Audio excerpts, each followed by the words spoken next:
invito. Non è stato facile anche far combaciare e coincidere questa giornata, grazie anche alla vostra presenza numerosa e dire anche della disponibilità di Domenico, di tutto lo staff, Paolo Facchinetti dell'ufficio della Curia. Come è nata questa cosa? È nata in questo modo. La conferenza episcopale del Triveneto ha avuto un momento di incontro a Zelarino, ancora a ottobre mi pare, proprio in preparazione di questa giornata della scuola, e il Patriarca ha chiesto un intervento della dottoressa Miola con tutta una serie di delegati territoriali, diciamo endo-ecclesiastici, però la cosa, l'intervento che ha fatto la dottoressa Miola è stato così intenso, così forte, che i veronesi presenti, Paolo Facchinetti e Domenico, hanno detto che ci piacerebbe ripetere un'esperienza che abbiamo già fatto con la dottoressa Palumbo e avere un momento di incontro, di riflessione, proprio in un'ottica di collaborazione, di intesa tra il sistema scolastico e la presenza della Chiesa Cattolica che sta preparando questa giornata.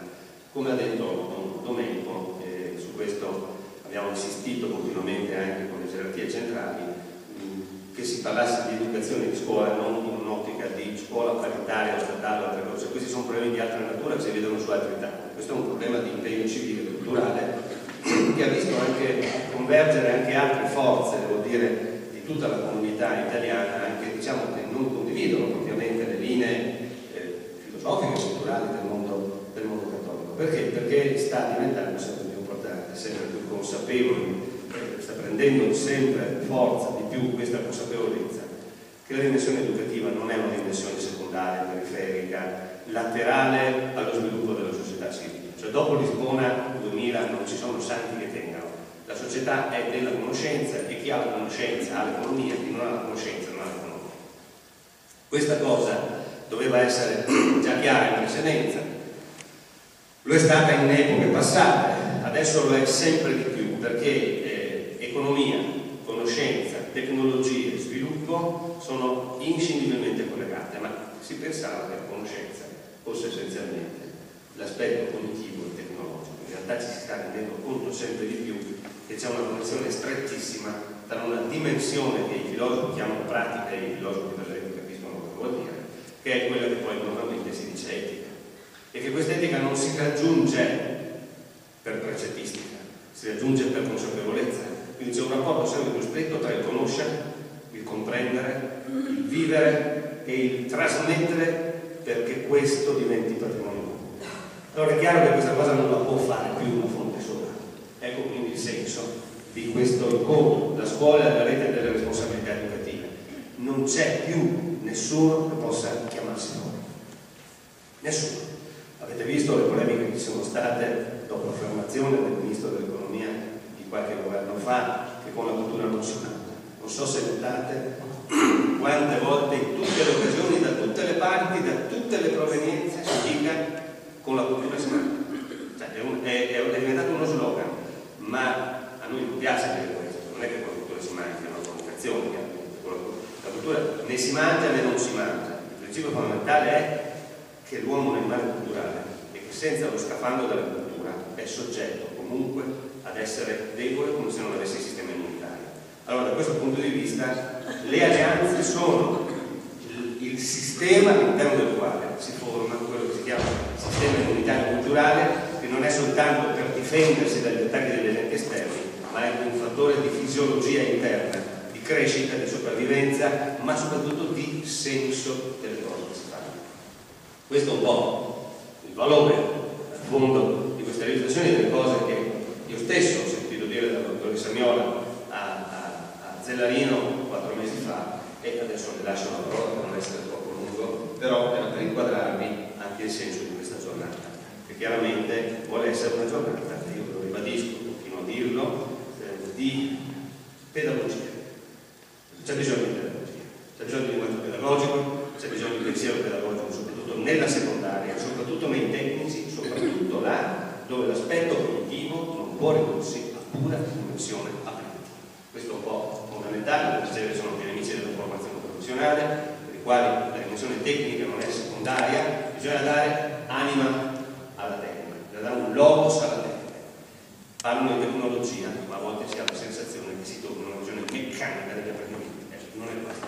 Grazie anche al collega Puma, ci dà un'esperienza, che è bello perché le cose vengono anche poi condivise, poi ci sarà un momento di dibattito e mi pare che la sede sia, come dicevano, location, sono le tre cose che rendono piacevole un convegno. Più location di così si muove, si dice in dialetto, quindi grazie alla dottoressa Mio.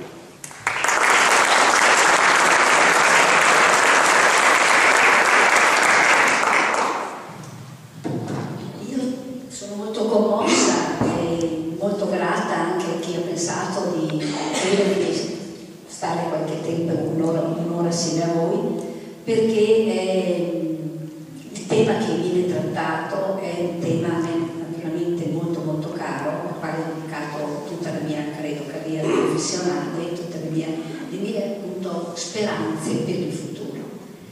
E sono convinta che ce la si può fare. E sono anche convinta che occorre che andiamo a riflettere con positività e con speranza su quello che stiamo facendo, nonostante quello che accade, quello che viene detto dappertutto.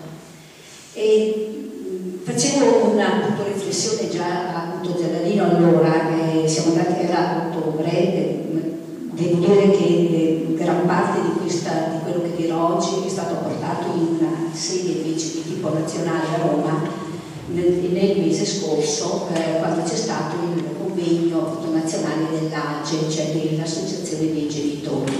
Mi hanno chiesto di tenere proprio questo tipo di relazione e ho visto che effettivamente i genitori fanno bene a essere organizzati, ad essere preoccupati anche rispetto alle scelte che vengono fatte dai singoli paesi, che sono a volte proprio contraddittorie tra di loro. Ebbene, a Giallarino avevo citato tutta una serie di testi, di libri che sono usciti nel mese di settembre. Con l'inizio della scuola si parla molto di scuola e se ne parla in maniera talmente appassionata e critica che addirittura si ritiene abbia dato luogo a un boom editoriale.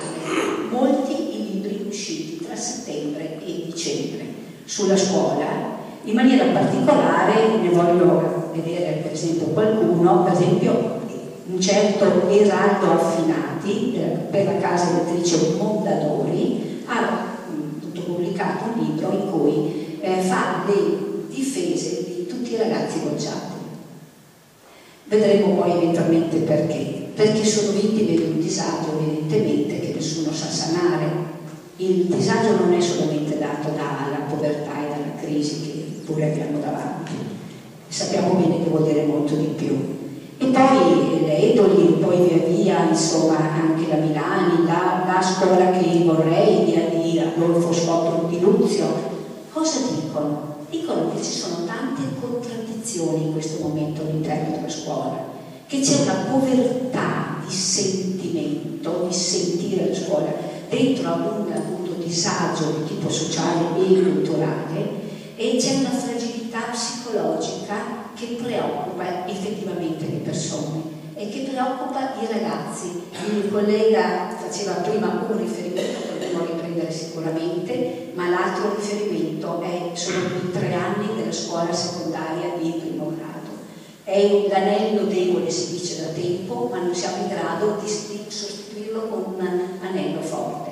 Vuol dire che dobbiamo chiamare a raccolta tutto il pensiero, tutta la nostra capacità di confronto e armarsi. E per quello che si parla di rete, le reti sono nate da tanto tempo, Verona ne ha di tantissime, di molte valide, ma bisogna vedere cosa si deve intendere oggi per rete, come si può costruire, in che modo. E si parla di responsabilità, perché queste responsabilità non vengono meno. Allora io vorrei dirvi, l'UNESCO, abbiamo affrontato il XXI secolo alla luce di queste indicazioni. Queste sono le norme per il XXI secolo.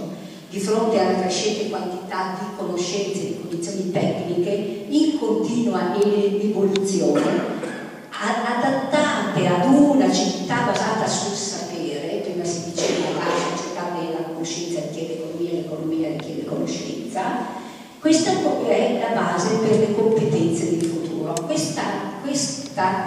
questo stato d'animo, questo sentire, questo avvertire questa quantità di conoscenza e di cognizione, in un momento di grande, voglio dire, disorientamento, la sfida diventa proprio questa, l'orientamento, offrire le mappe di un mondo complesso in perenne agitazione e la bussola che consente agli individui di trovare la propria rotta. Questo è il problema fondamentale. Ricordo che proprio il giorno stesso o il giorno prima, credo poche ore prima di essere dimessa, di dimettersi, il ministro Carrozza aveva firmato le nuove linee per l'orientamento nella scuola, che adesso in qualche maniera rischia di restare dentro da un cassetto, perché è chiaro che ognuno si porta avanti le proprie idee e non quelle di altri. E Delors aveva anche additato ai 4 pilastri dell'educazione: imparare a conoscere, imparare a fare, imparare a vivere insieme, imparare ad essere. L'essere come persona, la conquista di sé come persona, come uomo, come donna. Di fronte a questo, a questa situazione così importante, abbiamo ciò che noi dobbiamo osservare ogni giorno.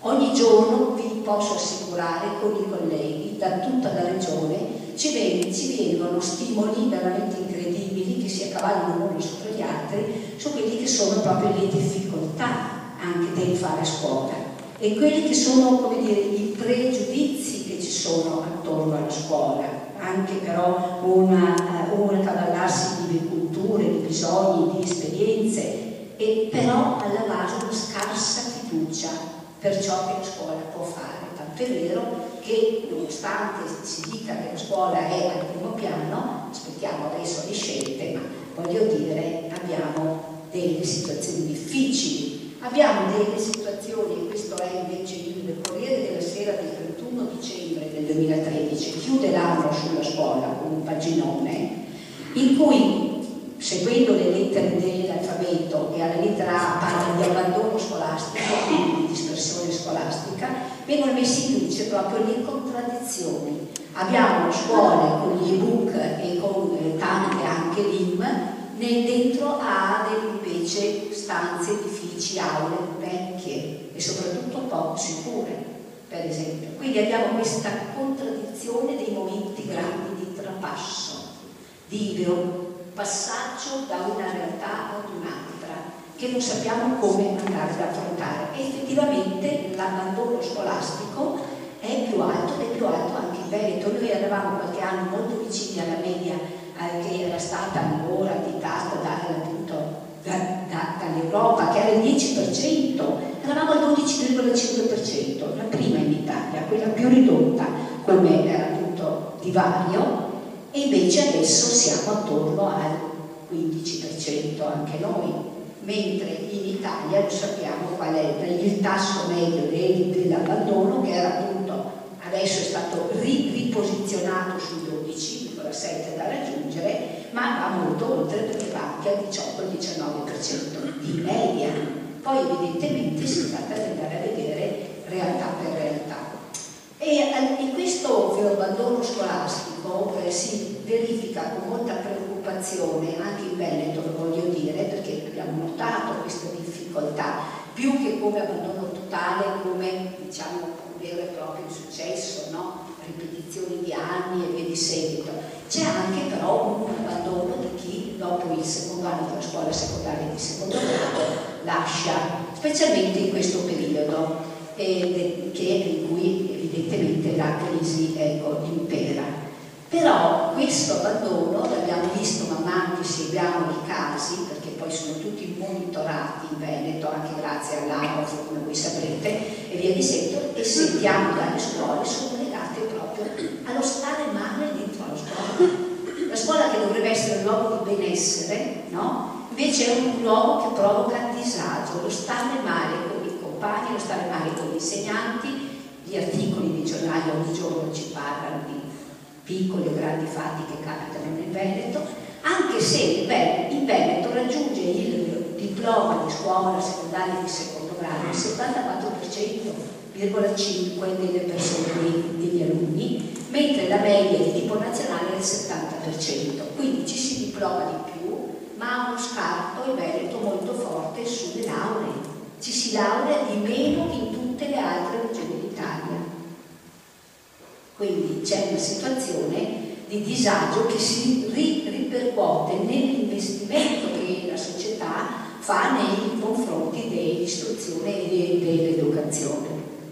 E chiaramente questo interpella le forze politiche, le forze sociali, le forze anche culturali, ma anche le singole famiglie a cui spetta il diritto dovere di andare ad istruire ed educare i figli. Scarsa fiducia, si diceva, con contraddizione tra sfide e realtà. Per esempio un campo di grande interesse su cui sta molto lavorando il Veneto sono i BES, i bisogni educativi speciali, che attirano moltissima attenzione, magari però questo comporta che si lascia da parte altri settori. Quando ci si rivolge ad una parte si perde un po' magari in altri settori. Allora bisogna avere un quadro completo e questo quadro completo è effettivamente richiesto non solamente per chi fa scuola, ma anche e soprattutto per chi invece si occupa di scuola, non è dentro alla scuola, ma fa le scelte fondamentali, opera le scelte fondamentali per il nostro Paese. Sono emersi nel frattempo queste tematizzazioni nuove, l'attenzione alla educazione ci viene richiesta continuamente e ci viene richiesta nel senso che però deve essere interpretata come attenzione alla formazione interiore, all'intenzionalità, alla motivazione, al merito che emerge molto, non solamente nei confronti degli alunni ma anche nei confronti di tutti gli operatori della scuola.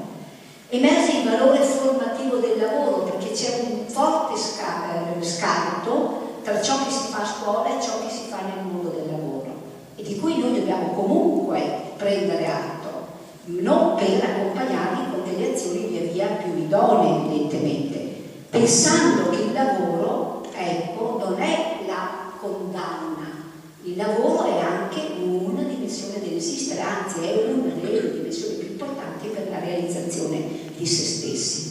L'integrazione dei saperi, abbiamo cominciato a parlare di integrazione delle scienze in Veneto e ci siamo resi conto che non basta, che bisogna pensare che asse di tipo scientifico, tecnico, tecnologico e asse invece umanistico devono avere un dialogo continuo, devono essere intessuti tra di loro, altrimenti restano binari su cui ognuno si colloca senza mai dar luogo a quella fecondità profonda che è data proprio dall'essere persona, dal diventare persona, perché si diventa durante tutto il periodo della formazione.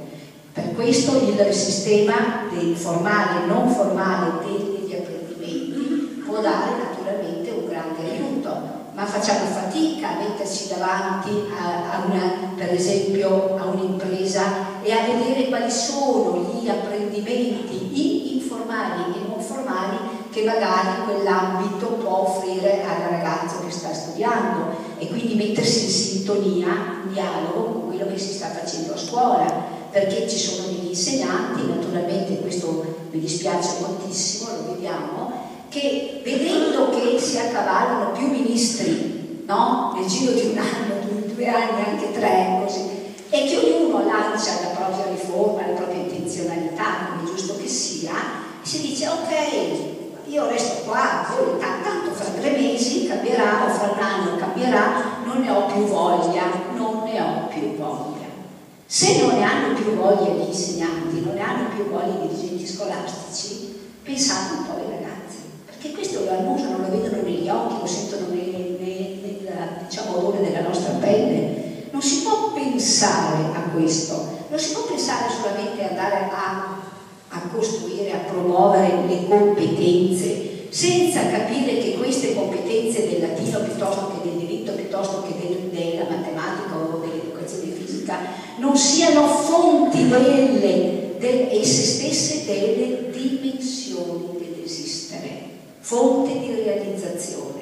Se le competenze su cui abbiamo lavorato tantissimo, molto bene, anche qua dove siamo andati, fino in Puglia, fino in Sardegna, ovunque, no? I nostri docenti, i nostri gruppi di lavoro, le scuole della scuola secondaria di secondo grado, in questo caso in maniera particolare, sono stati molto molto apprezzati, ma rischia di ridursi a un mucchio di carte. Allora, e c'è paura di questo, allora la carta non educa, la carta di per sé, è oggetto morto. Allora dobbiamo pensare come muoverci in questo senso. In quegli articoli che citavo prima, per esempio, che sono stati pubblicati dalla Repubblica, dal Corriere, si parla della scuola come di una trincea dove si combatte contro una trasformazione antropologica devastante. Ragazzi che si sentono soli e senza punti di riferimento perché la confusione gli mangia l'anima. Ecco, la scuola vorrebbe trasformarsi in un'azienda capace di dare ai suoi clienti un sapere utile e invece si ritrova ad affrontare materie psichiche, un mondo adolescenziale bombardato dal cinismo, dalla povertà, dall'ignoranza.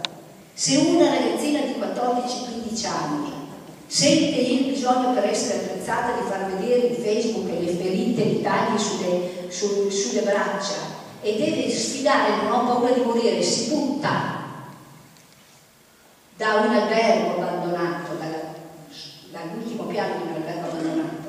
Questo è accaduto in Veneto pochi giorni fa.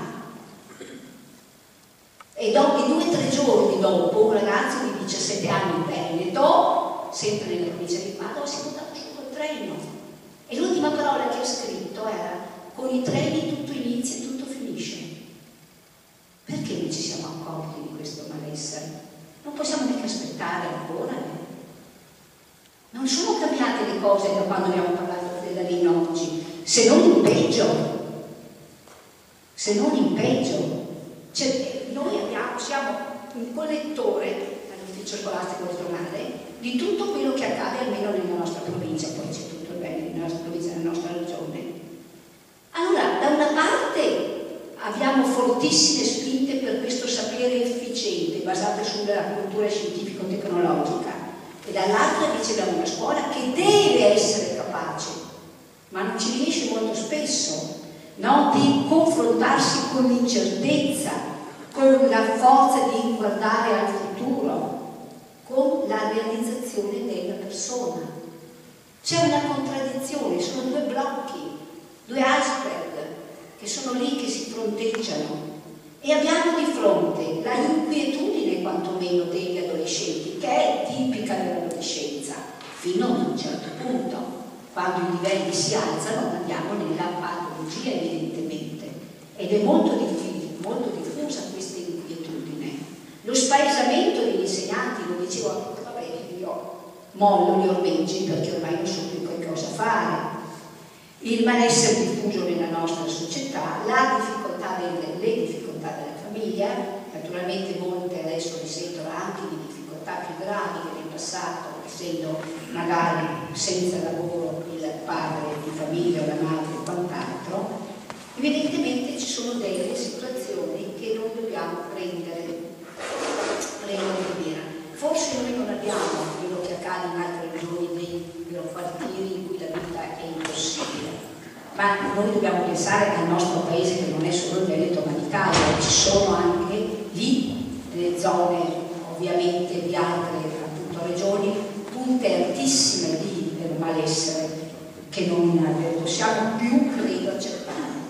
Tutte queste persone che hanno scelto nella loro vita di essere docenti, di essere docenti scolastici, cioè di andarsi a occupare di appunto educazione, non possono tirarsi indietro, perché adesso siamo chiamati a una responsabilità più alta, io ritengo, che nel passato.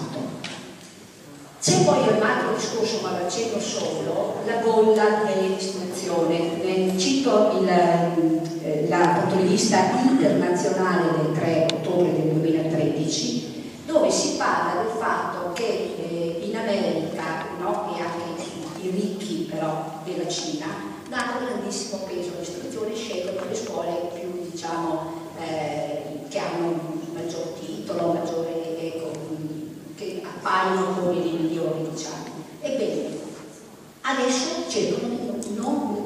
si rendono conto che aver fatto debiti per anni, perché le tasse delle università sono altissime, aver fatto debiti per anni e anni per i propri figli non è servito a niente.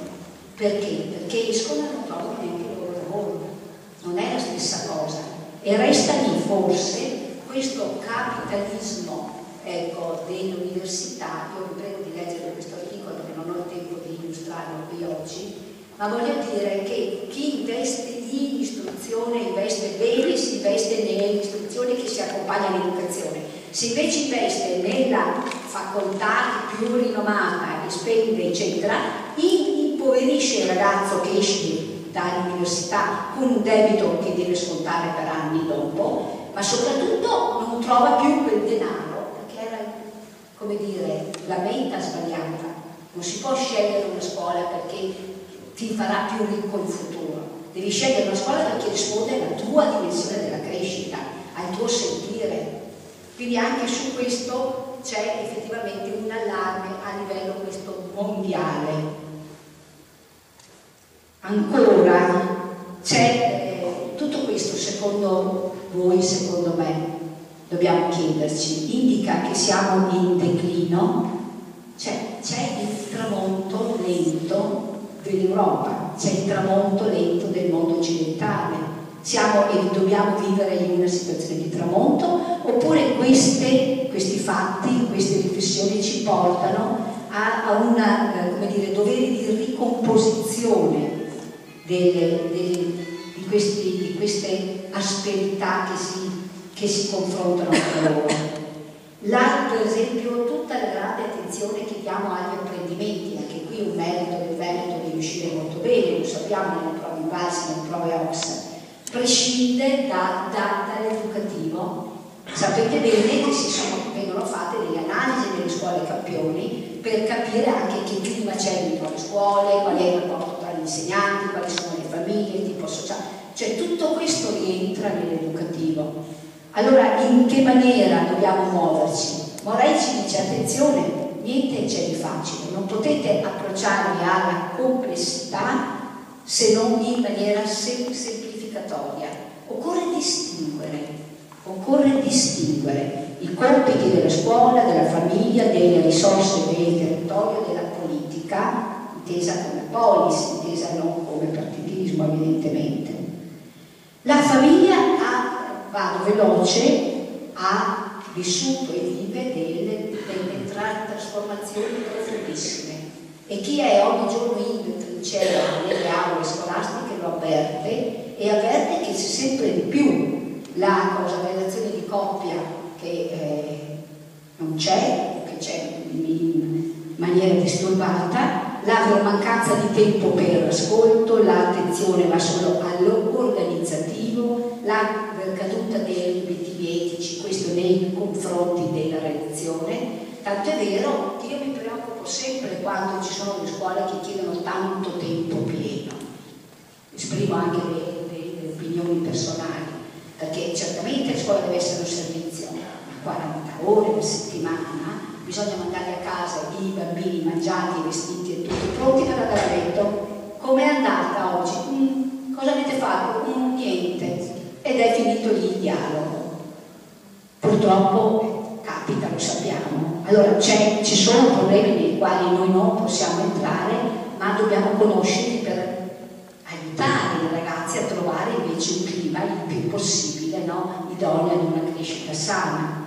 L'assenza della relazione fraterna, perché siamo famiglie che hanno un figlio solo, 2, quindi non c'è neanche quella prendere la mediazione che si aveva tra fratelli, in qualche maniera. Non posso comprare scarpe a te quest'anno, questo, ma te lo compro fra 2 mesi perché devo prendere il giubbetto per l'altro ragazzo. Cioè saper attendere una cosa, il saper attendere. Non si vuole attendere neanche un secondo, nemmeno i genitori nei nostri confronti.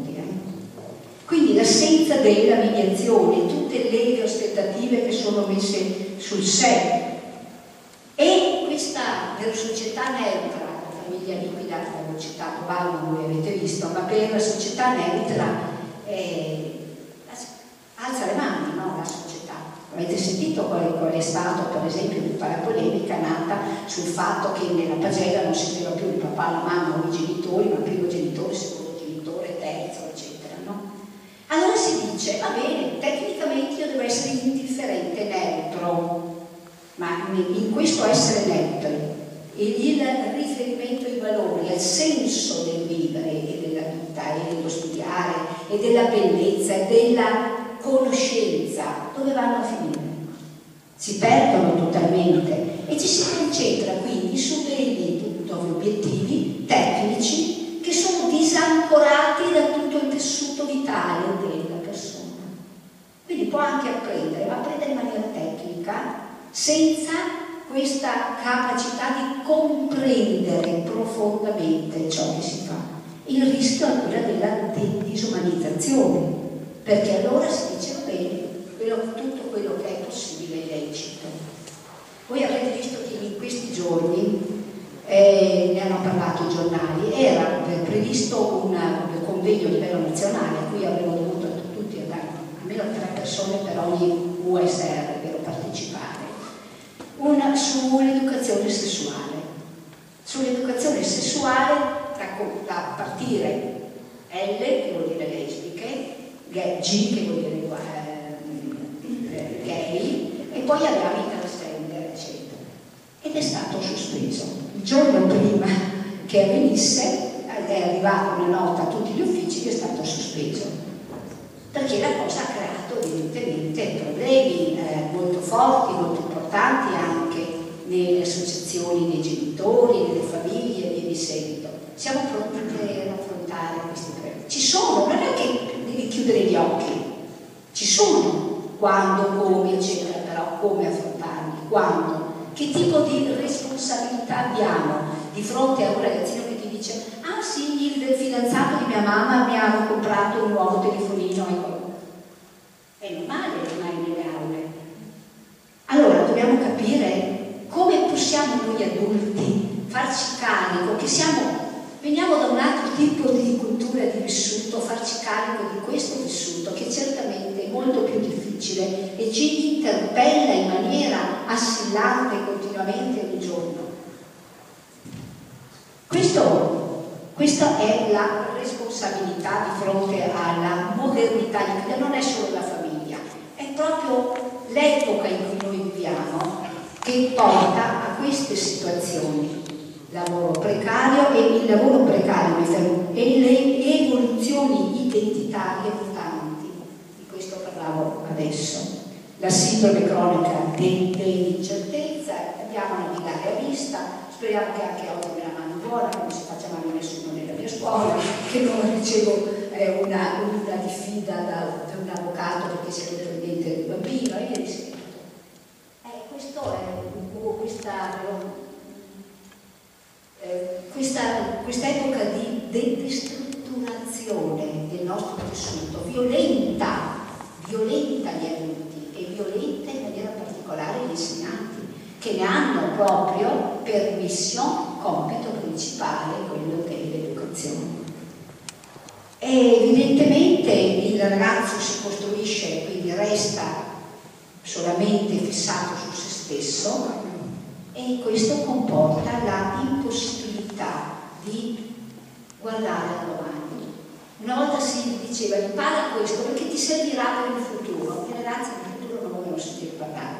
Se tu gli chiedi dov'è la loro vita, ti dicono la mia vita non è certo qui, ma la mia vita è adesso, in ogni caso è adesso, quindi tutto è subito. E quindi alla fine c'è una insoddisfazione, una necessità di consumare tutto, noia, trasgressioni e quindi il rischio. E anche qui non possiamo chiudere gli occhi sul fatto che la presenza, per esempio, della droga nelle scuole sia più alta di quanto fosse stata qualche anno fa. Non stiamo andando in meglio da questo punto di vista. Addirittura la precarietà dalla nostra realtà viene invocata come regola. Tu devi essere flessibile, si chiama flessibilità. Devi essere flessibile, devi adattarti, ma questo significa ed è giusto che non si sogni più, non si può proporre ad un ragazzo una vita senza il sogno del proprio avvenire, o invece il sogno deve essere coltivato, seguito, comunque confrontato con gli altri, con la realtà, con la famiglia, con le diverse realtà con cui il ragazzo si trova in contatto, sulle scelte importanti che sono la vocazionalità, adesso si parla di vocational, no? Quindi anche molto, la vocazionalità e l'affettività di fronte alla anaffettività che noi registriamo in molti ragazzi. Si possono lasciare da parte oppure sono solamente carta, sono solamente oggetto di un intervento di tipo, per esempio, medico. Mi rivolgo all'ASL, cosa fa la scuola? Si rivolge all'ASL, abbiamo uno psicologo, eccetera, che parli con questi ragazzi. Fuori, io ho fatto qualcosa, me ne sono liberato. E invece non è così semplice. Le responsabilità restano in capo a noi. E quindi evidentemente bisogna mettersi con molta pazienza e con molta capacità di discernimento, proprio per adempiere quello che ci diceva Morelli, non in maniera semplificatoria, per togliersi dai piedi questo problema, ma mettersi pazientemente a discernere. Il rischio educativo, a mio avviso, di cui parlava Don Giussani, il suo famosissimo libro, è ormai emergenza educativa. Credo con lui che sia di fronte a questo fatto veramente importante e necessario mettere al centro del processo di crescita delle giovani generazioni proprio l'educazione, quale fondamento della costruzione della società, un'educazione vera, in quanto l'educazione dice proprio Don Giussani dell'umano, dell'originale che è in noi. E come possiamo farlo? Possiamo farlo proponendogli il passato entro un vissuto che dia le ragioni del sé. Io sono qui oggi, ma ho un passato e ho un futuro davanti. Devo aiutare i ragazzi a avere questo spettro di confronto di se stessi, no? Nel passato e nel futuro. Entro un vissuto che dia le ragioni del sé, che educhi alla critica, quindi che parta dal dubbio, non certamente da chi ha tutte certezze, che esida la ricerca del perché, non dia nulla per scontato, che avvii al metodo, sempre Don Giussani che parla, per giudicare con autonomia. Senza metodo non c'è conoscenza. E soprattutto che conduca alla costruzione del sé grazie all'altro da sé. E quindi io sono in relazione, per essere uomo sono uomo in relazione, non posso vivere da solo. Mi sconvolge un dato che ho colto in questi giorni, dovendomi occupare di un caso di autismo. Ho fatto una verifica sui 7 sportelli dell'autismo che ci sono in Veneto, uno per la provincia, come voi sapete.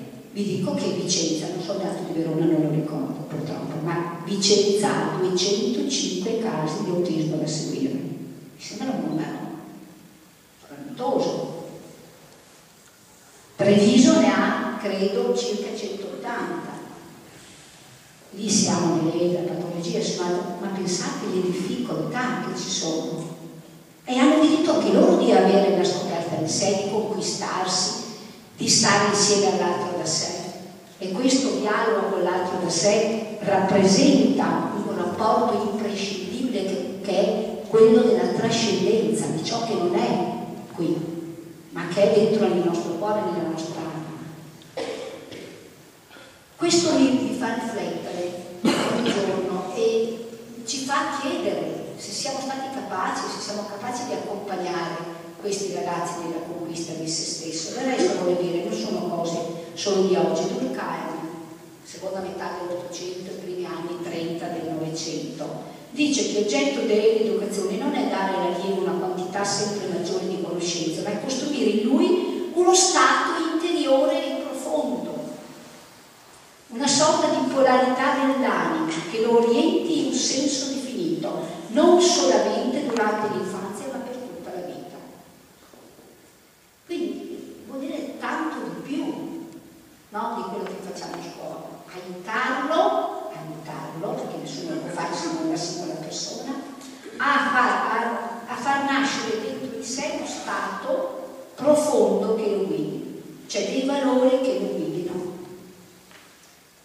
È chiaro che perché è così importante? Perché ciascuna persona costituisce un unicum, una realtà irripetibile. E questo stato profondo non può nascere se non proprio dall'essersi accorto di essere persona, di stare con diventare persona, di dover costruire se stesso, di dover fare un lavoro su se stesso, non solamente attendere che gli altri lo facciano. Si può appunto abitare il presente solo se si approfondisce il passato, se si nutre speranza per il futuro. Bortolo Luberti, in Come Prometeo, studiare è un atto di speranza. Effettivamente è un atto di speranza, perché dobbiamo credere in ogni modo che ce la possiamo fare, che ce la dobbiamo fare, quindi ce la possiamo fare. E lo diceva Hannah Arendt, il fatto che l'uomo sia capace di azione significa che da lui ci si può attendere l'inatteso, che è in grado di compiere ciò che è infinitamente improbabile. E ciò è possibile solo perché ogni uomo è unico e con la nascita di ciascuno viene al mondo qualcosa di nuovo nella sua unicità. Filosofa ebrea, sappiamo di quale grandezza di pensiero, ci dice questo. Perché la speranza si deve nutrire di azioni, di imprenditorialità, se volete, autoimprenditorialità di se stessi, no? E questo deve essere, tutti devono essere capaci di azione. E questo significa anche quindi attendere qualche cosa che è inatteso. Sperare sempre fino in fondo. Sperare sempre. Senza come dire, lasciar cadere le braccia. La prospettiva di un nuovo umanesimo, cioè questa cultura classica e cultura umanistica e cultura scientifica, era già stata affrontata da uno dei ministri che in questi ultimi anni si sono poi andati a succedere, era stata già intravista appunto Berlinguer e poi anche da Fioroni. Occorre farlo a scuola, il nostro compito è farlo a scuola quest'opera. Questo lavoro di ricostruzione del sé, di speranze, lo dobbiamo fare attraverso le discipline, perché il senso delle discipline è quello, che mi aiutano nella crescita a essere me stesso, a sviluppare le mie potenzialità, a capirmi, a colloquiare tra me e con gli altri, o se no le discipline non mi aiutano, cioè non mi servono a nulla, sono flatus vocis, quello che ho preso, che ho il giorno dopo detto in classe, ripetuto, è finita lì. Come diventano vive? Com'è che questo panel di discipline, panel di dirigenti scolastici, che noi dobbiamo sapientemente dosare con i percorsi, guidando i docenti nella loro programmazione anche educativa e didattica, com'è che questo panel agisce dentro ai nostri ragazzi? Com'è che deve essere messo insieme? Ecco, ci sono delle strade, ci sono delle indicazioni, che sono queste, i grandi oggetti della conoscenza, sono irrinunciabili e vanno ricomposti tra di loro. La scienza e l'arte si parlano, si devono parlare, la tecnologia e la poesia si devono parlare, perché solo se io riesco a mettere davanti ai ragazzi uno spettro così ampio, no? di temi, evidentemente posso dare una mano, posso aiutare il ragazzo a far sì che ciò che apprende diventi una cosa di senso, che lo fa stare meglio, anche se è difficile il percorso, perché chiaramente studiare stanca, studiare a fatica per tutti, anche per noi adulti, ci mancherebbe, però c'è anche la gioia dell'apprendere. Facciamo vedere l'altra cosa, c'è anche la gioia, non non ci sono solo i pensi, una volta quei compiti per casa, mi copio 200 volte la parola, no? Il verbo con l'H davanti o meno. Quindi occorre veramente lavorare su questo piano molto con i docenti, a riprendere in mano l'educativo nella loro specificità, perché loro vi dicono: ma io non sono un pedagogista, non sono uno psicologo, sono un insegnante di matematica, di lettere, di storia, di latino, e faccio il mio lavoro. Il tuo lavoro qual è? Qual è? È dall'immane portate di tematiche che ci possono essere, tirar fuori dei percorsi che abbiano un senso per quei ragazzi che hai in quel momento, che abbiano senso, che attraggono la loro curiosità di conoscere, che invece di vedere attorno a sé macerie vedono la bellezza del creato, la bellezza in tutte le sue forme artistiche, sociali, la bellezza, perché altrimenti noi non siamo portatori di educazione. Facciamo un altro mestiere, difficile sempre, ma è un altro mestiere. Bisogna sceglierlo, bisogna rendere consapevoli gli insegnanti di questa situazione e di questi spazi con i quali loro mentalmente devono andarsi a confrontare. E i ragazzi li pagano subito, perché io ho avuto modo nella mia carriera anche di insegnante, ma penso che tutti voi che siete qui, di vedere, no? Quando si accende anche dopo mesi una luce negli occhi di una persona che io ancora non avevo mai raggiunto, di cui non avevo mai raggiunto lo sguardo, pagano immediatamente di tanti sforzi che stiamo facendo. Ma noi non siamo lì per essere pagati, siamo lì per dare, siamo lì per proteggere, siamo lì per aiutare, siamo lì per sostenere, siamo lì per incuriosire, per farli anche sognare, per far sì che riflettano sul loro futuro, che lo vogliono portare avanti. Non siamo lì per avere ricompense. Allora, questa rete non può essere la scuola chiaramente lasciata da sola in questo compito così ampio. Deve chiamare tutti a raccolta. La scuola può partire un po', la scuola possono partire gli enti locali, può partire la chiesa, possono partire le diverse realtà che ci sono sul territorio, ma devono farsi linguaggio comune. Non devono stare ognuno nel proprio campicello. Noi stiamo facendo un puzzle in cui noi mettiamo giù un tassello. Il ragazzo non è un puzzle, va completare, perché è il compito suo andarsi a completare, non è nostro, però con il nostro aiuto. Allora è chiaro che bisogna chiamare a raccolta tutte le energie dei territori per andare a costruire un linguaggio comune. Che cosa si intende per imprenditorialità o per futuro, per persona? Un linguaggio comune, cercare di tenere in piedi un dialogo interistituzionale difficilissimo. Noi abbiamo scuole, anche qui a Verona, molte, che hanno 7, 8, 10, qui 13 plessi. Come fanno i dirigenti scolastici ad essere presenti dappertutto? Che tipo di lavoro devono fare a monte perché ci sia questa presenza? Certamente lo spiego. E quindi dobbiamo mettere in valore però la comunità, cioè far sì che sia la comunità che ricerca, non solo la scuola, ma la comunità che ricerchi il dialogo, la collaborazione, la concertazione per una nuova cittadinanza. Stiamo costruendo il futuro, una nuova cittadinanza che anche a livelli particolari deve essere sia appunto unitaria che plurale, di diverse realtà, ma non aver paura di andare a nascondere la nostra cultura perché abbiamo tanti altri ragazzi stranieri che vengono da altre culture. Vivono qui, la devono conoscere questa cultura e ci possono loro ricordare qual è la loro. È nello scambio che nasce, ecco, questa nuova cittadinanza, che naturalmente deve sapersi avvalere delle memorie nazionali ma anche europee e mondiali. Tutto questo sta in testa ai docenti, vado verso la fine. Si chiede a Habermas, ma sono una merce rara i bravi insegnanti, perché alla fine una scuola va bene se ha dei bravi insegnanti. È un bravo dirigente scolastico.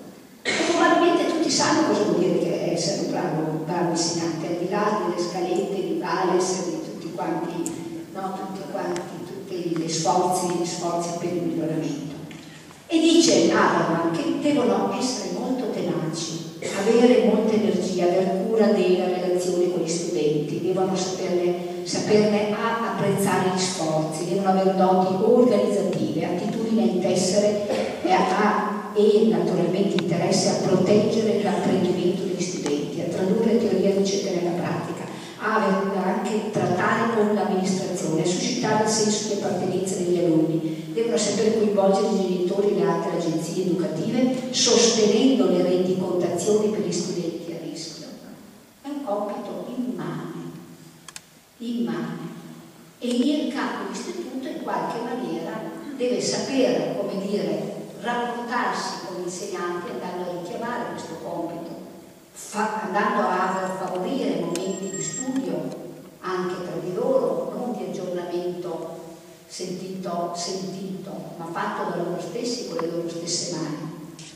Compiti della politica: rilancio, un impegno molto forte sul sostegno della famiglia, nella sua funzione fondante dei valori etico-morali, e nei confronti della scuola sostenerla nella sua funzione di trasmissione della cultura, che tale è solo se si rigenera e produce altra cultura. Se è cultura mnemonica, evidentemente rimane morta.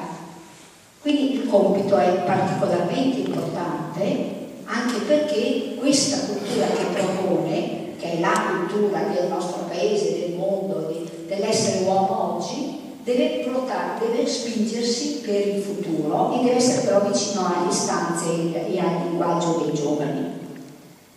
L'obiettivo è questo: bisogna stringere un patto consorziato che possa assicurare, al di là della buona volontà, degli esiti abbastanza concreti, delle energie sia più intellettuali ed economiche, no? Che sono necessarie ad uno sviluppo possibile, incentrato non sul massimo, su ciò che è possibile, con fiducia, contro la insicurezza e lo spaesamento. Diceva Bauman in Vita liquida, anche in Vite di corse: posso fare questo, si impara a farlo, posso farlo, quindi lo devo poter fare.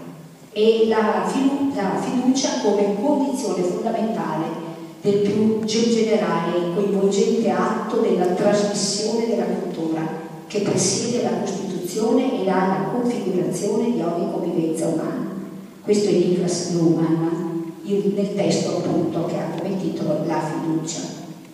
Su questo vado via veloce, chiudo, vi lascio la parola al collega che ci dirà che se questo poi è quanto abbiamo previsto.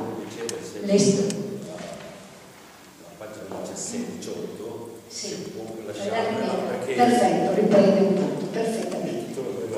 Allora, attivare la rete delle responsabilità educative, abbiamo già detto, per le specifiche competenze, ma anche deve essere una rete solidale, cioè il punto è l'accompagnamento dei ragazzi ad appropriarsi della propria identità, l'accompagnamento dei ragazzi ad appropriarsi della propria identità, senza approcci deterministici, ma invece guardando all'orientamento come espansione intellettuale dell'allievo, espansione della sua mente, anziché contrarsi e lasciata spenta, deve via via, no, toccare ambiti più ampi.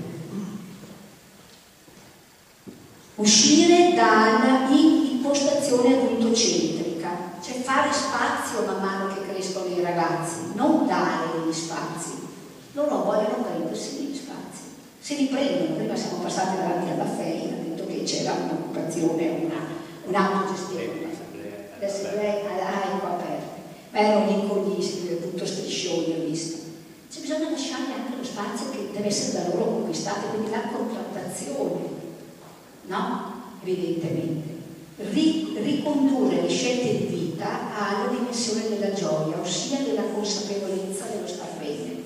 Abbiamo avuto per anni una indicazione per promuovere il benessere a scuola, che è soprattutto essere nel tempo, essere come persona.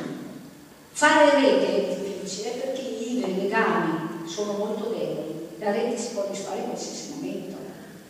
Quindi ci vuole molta pazienza, molta attenzione nel lavoro per progetti, nell'elaborazione di criteri, di valori, di valutazioni condivisi, soprattutto di vedersi come risorse collettive. Perché guardiamoci un po' bene, nella rete a volte capita che la rete sia, non poche volte, sia semplicemente finalizzata al fatto che sia autoreferenziale e soprattutto nasce per avere più fondi, perché sennò non hai accesso a certi progetti. È così, e diventa sempre più peggio, no? Perché quest'anno in maniera particolare proprio solamente attraverso progetti. E quindi con scale, per cui si rischia anche di restare fuori. Allora, guardiamo che siamo delle risorse collettive, cioè mettiamo in valore quello che dice anche un altro dentro la rete, che magari con il quale non sono d'accordo. Non è facile. Mettersi in gioco significa che ognuno deve anche avere la propria identità, ma la deve ripensare. Deve pensare alla complessità e al dubbio, non può avere in mano sempre la certezza. Far crescere disponibilità, pazienza, risorse all'interno di questo processo euristico, è un processo di ricerca, non è una cosa già fatta. Per quanto bene funzioni la rete, la vostra credo rete per eccellenza riguarda gli alunni stranieri, no? Perché c'è una delle più vaste, anzi se non la più vasta che abbiamo nel Veneto. Ebbene, occorre però ogni volta andare a rivedere, ricostruire, anche perché le persone cambiano all'interno della rete.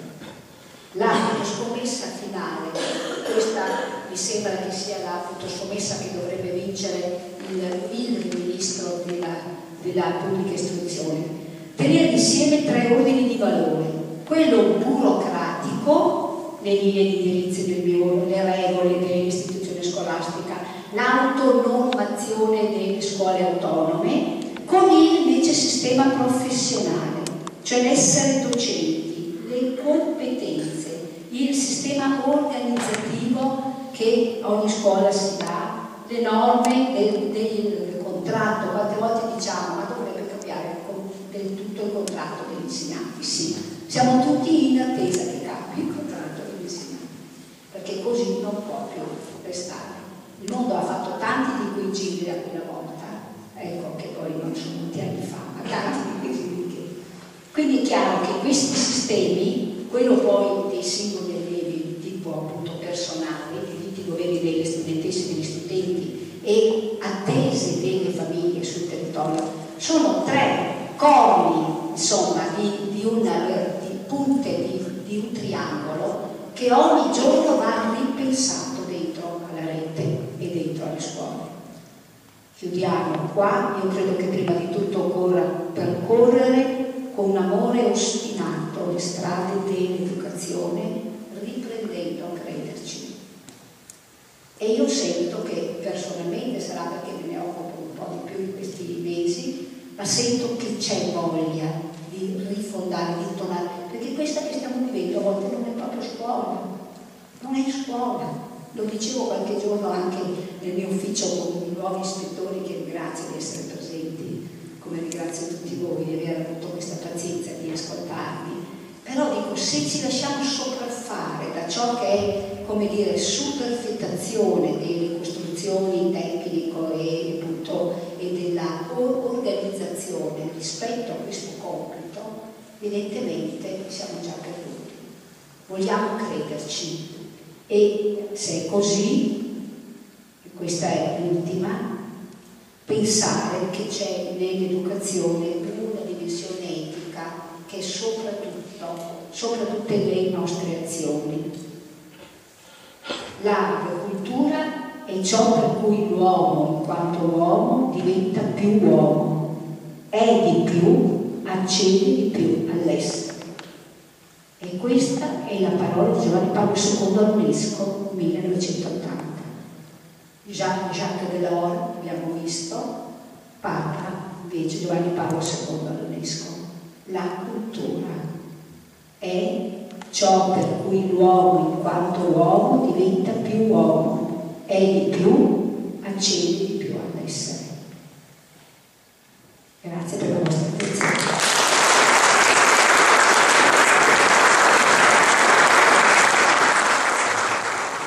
Buongiorno a tutti, grazie di essere intervenuti. Io ringrazio il professor Facchinetti, il Domenico e il Monsignor Zenti, perché tutti gli anni organizzano questi momenti di formazione e di confronto tra dirigenti scolastici. Secondo me, in questo momento storico di notevole crisi economica, sociale e di valori, la costruzione delle reti in un determinato territorio che operano in quel territorio e che si rivolgono agli stessi utenti può rappresentare una risposta più adeguata. Risposta a che cosa? A quello che diceva prima la dottoressa Miola, ai pregiudizi e scarsa fiducia nel mondo della scuola, ci sta il male degli alunni a scuola, al malessere generale degli alunni che c'è in questo momento particolare. E questo è quello che noi come collegio docenti ci siamo prefissati 2 anni fa, quando c'è stato il dimensionamento, ed è stata costituita una scuola Cerea di 11 plessi, 11 plessi, tra cui 3 scuole dell'infanzia, 6 scuole primarie e 2 scuole secondarie del primo grado, con 77 sezioni, classi e 1600 alunni circa. Come si fa, dice la dottoressa Miola, a gestire plessi e strutture così gravi?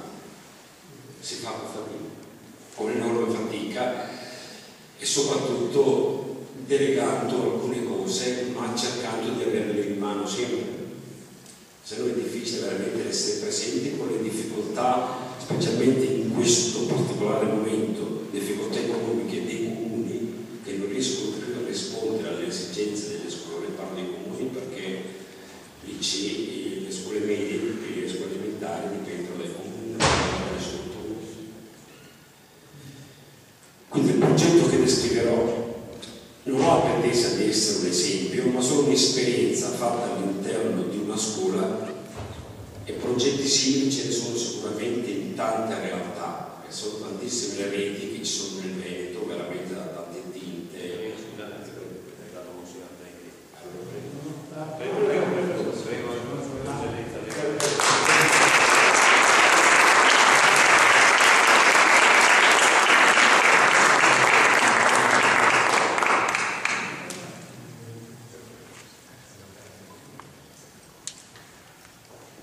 Scusate il ritardo, ho avuto un incontro con il Consiglio Presbiterale, non potevo spartirmi, comunque siete tutti benvenuti.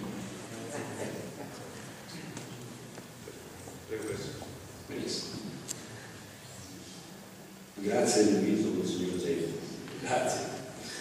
Allora, e quindi noi ci eravamo prefissati una serie di obiettivi al momento del dimensionamento. Quali erano questi obiettivi?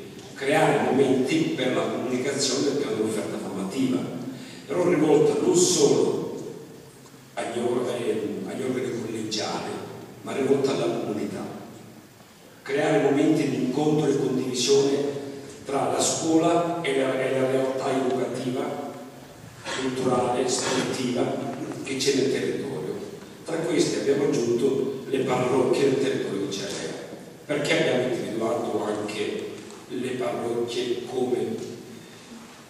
come luoghi e come persone che ci lavorano dentro, che possono aiutare?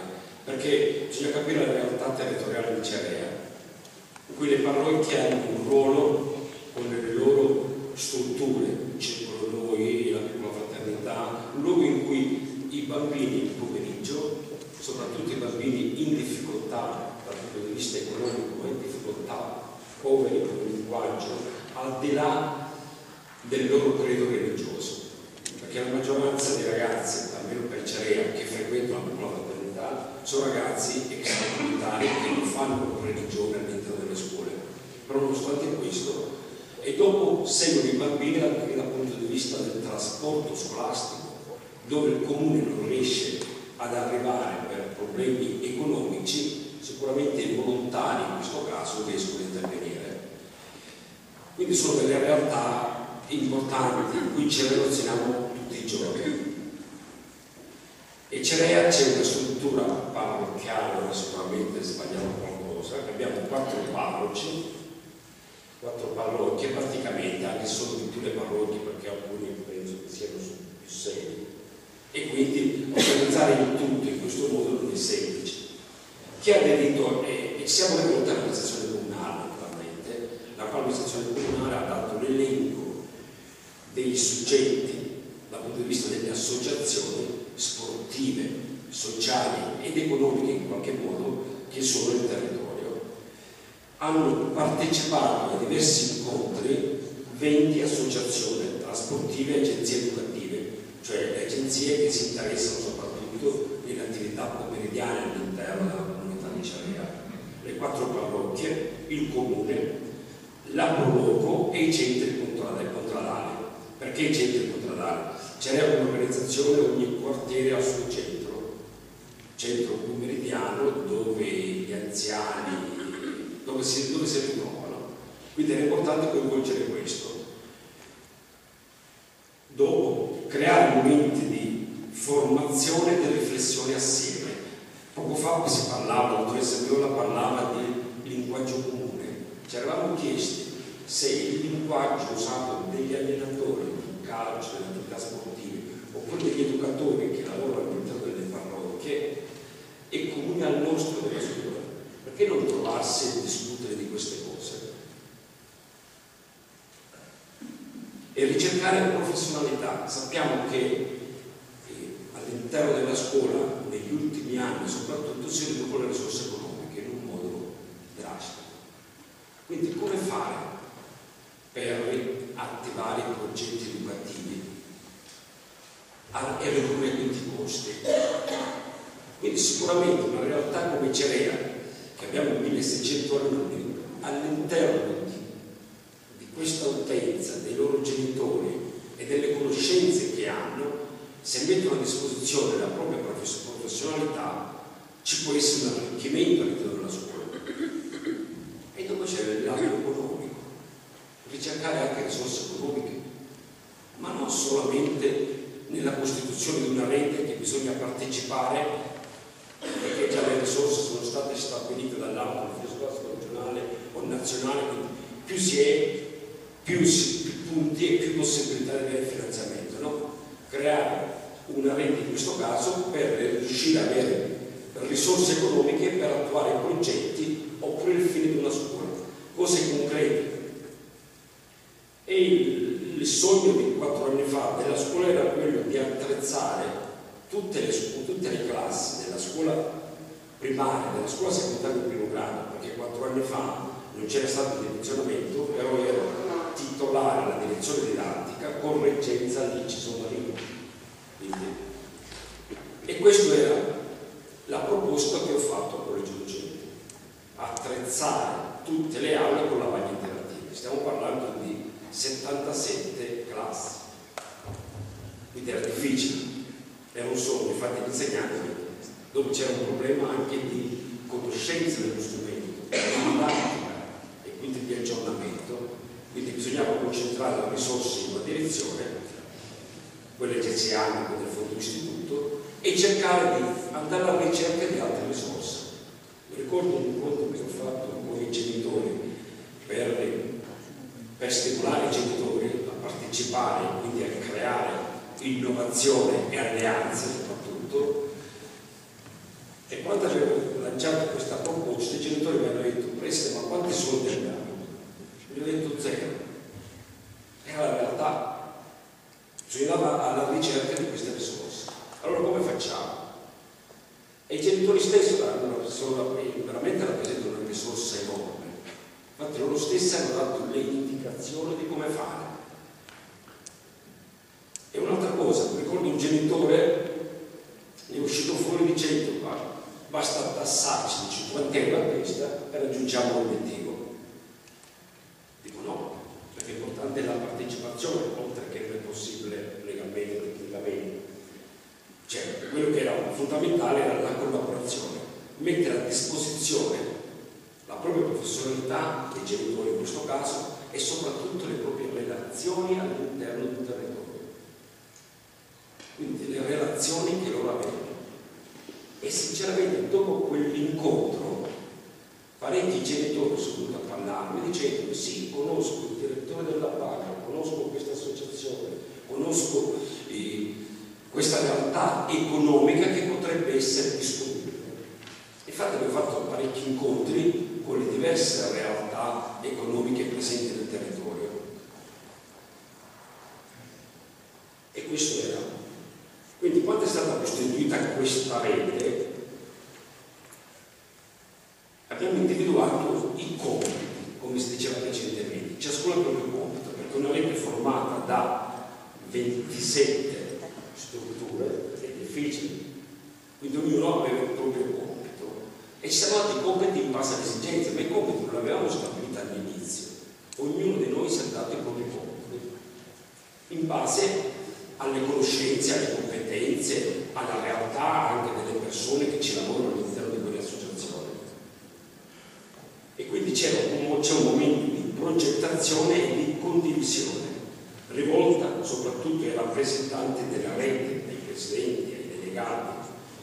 Quindi facciamo 3-4 incontri in un anno in cui ognuno cerca di crearsi un proprio ruolo all'interno della rete.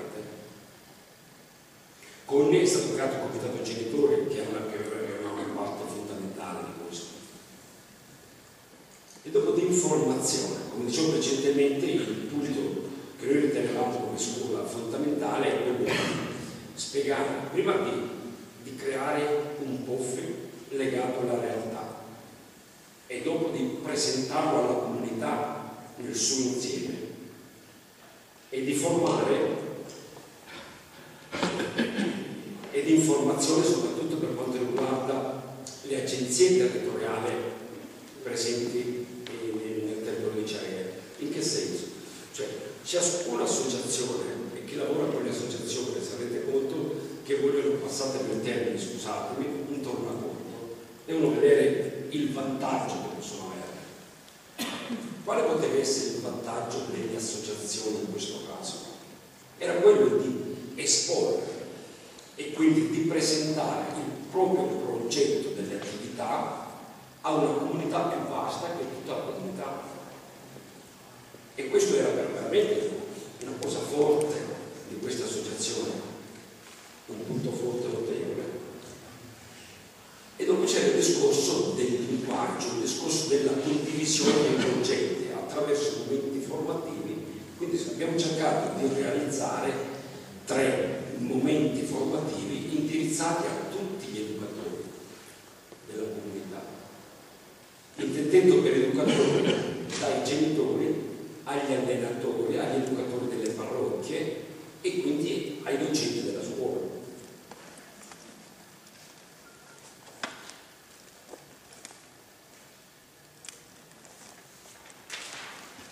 E dopo un momento di informazione, le professionalità, per esempio anche i genitori stessi, come il farmacista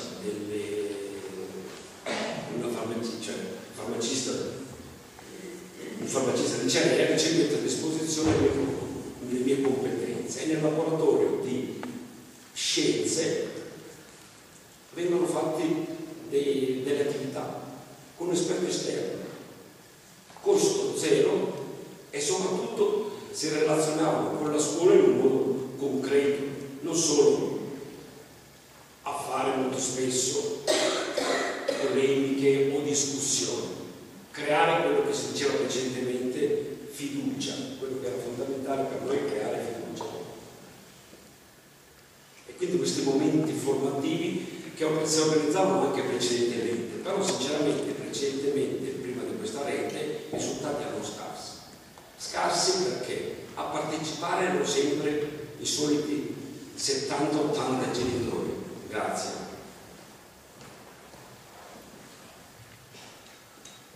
in quel modo tutto il teatro che conosce la realtà di Cerera, che c'è quella sala grande, circa 300 posti, ancora di più, e veramente erano con quelle serate, e quindi i genitori si sentivano accerchiati positivamente, in quanto lo stesso progetto di formazione dato dalla scuola veniva dato anche dalle associazioni, e quindi ne venivano tante veramente, ed erano contenti da questo punto di vista, e di formazione per quanto riguarda soprattutto gli alunni, sia attività che si svolgevano durante l'anno e sia attività in un momento specifico di presentazione, come dicevo precedentemente, di ricerca di risorse professionali e di ricerca di risorse economiche. Come fare tutto questo? Abbiamo pensato nell'ultimo sabato del mese di settembre, oppure il primo sabato del mese di ottobre, veniva considerata la festa di inizio anno della scuola, in cui erano coinvolte praticamente tutta la scuola, le associazioni, veniva coinvolto strutturalmente Leonardo da Vinci, l'Istituto Superiore che abbiamo, che di fronte al liceo, alla sede del liceo di fronte, divisa da una doppia strada, quindi la dottoressa Donau lo sa benissimo perché è stata dirigente in quelle parti, e quindi coinvolgere entrambe le strutture per fare questa attività, oltre che alla strada di collegamento che viene chiusa al traffico, quindi venivano presentate le offerte formative e sportive ed educative delle diverse associazioni. Iniziava alle 2 come attività, venivano utilizzate le palestre e dopo i ragazzi quindi c'era un'informazione data alle famiglie e ai ragazzi, l'attività formativa che era data dal fatto che i ragazzi potevano partecipare concretamente a queste attività, e dopo alle ore 18:30 c'era la presentazione del piano dell'offerta formativa, c'era ancora la presentazione del piano dell'offerta formativa con una sintesi dei progetti realizzati l'anno precedente dal punto di vista educativo, didattico e anche dal punto di vista economico. In che senso dal punto di vista economico? Soprattutto i soldi che ci siamo riusciti ad avere dai genitori, dal comitato genitori, quindi si dettagliava come erano stati spesi in un modo concreto e reale. Dopo, quindi dalle 6:30 alle 6, dalle ore 19 in poi l'attività veniva presa in mano dalle parrocchie, dalla Proloco, in cui c'era una cena sociale con attività musicale che veniva attivata all'esterno della scuola. Abbiamo voluto distinguere le due cose, l'attività didattica scolastica chiaramente con l'attività più ludica sociale, chiamiamolo in questi termini, che veniva quindi dal punto di vista anche, e questo ci teniamo tanto come dirigenti, se parliamo di attività didattica dobbiamo parlare anche di sicurezza. Bisogna capire di chi è la responsabilità concreta di questo. Quindi in quel caso era la Proloco con le proprie assicurazioni, con tutto che garantivano, e quindi c'era la cena sociale che aveva l'obiettivo in quel caso di trovare le risorse economiche, oltre che lo stare insieme. E vi assicuro che le risorse economiche le trovate tante. Infatti avevamo un'altra attività a fine anno scolastico, l'abbiamo rivoluzionato con la festa della lettura, utilizzando questa stessa modalità di intervento, naturalmente cambiando i soggetti, cambiando tutto.